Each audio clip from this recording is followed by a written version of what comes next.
XFM News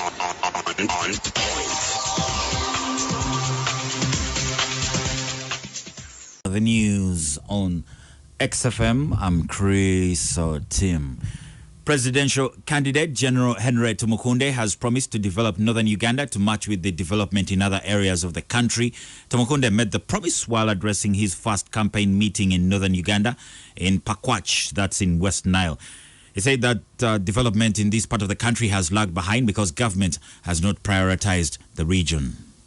We shall take care of the development of Northern Uganda to balance it with other parts of Uganda. Too important.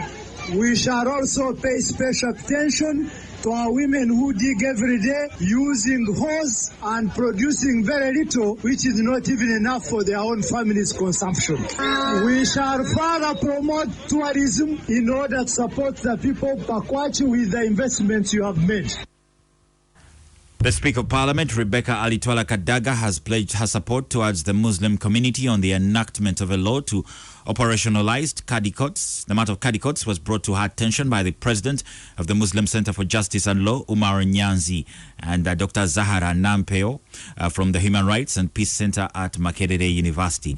Nampeo says that whereas Kadi courts are formally recognized, there is no law to guide their work and thus exist informally and are guided by the Sharia law. Meaning that although they are formally recognized in the legal system, they do not exist lawfully per se. They are there, but in terms of the operationalization, the guidance from a substantive, detailed legal framework, that is still lacking. The Speaker, who was the chief guest, noted that she had expected the bill on Kadi courts to be introduced by government during the current session and has urged Muslims to continue lobbying for its enactment.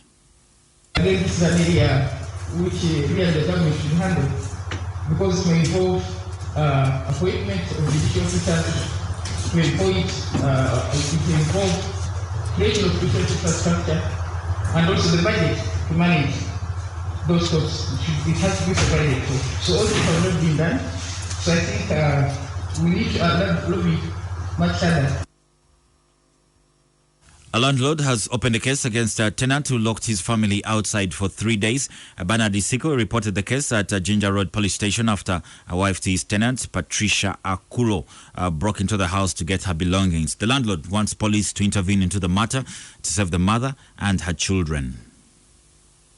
As a landlord, I have no what to do. I said, let me approach police. That's why I've come to Ginger Road to help that woman because now 3 days she's sleeping outside. When I try to talk to the man cannot respond. That's why I've decided to come to police for the help. Akulo says that she spent 3 days sleeping out and tried to call her husband Odong, but all in vain.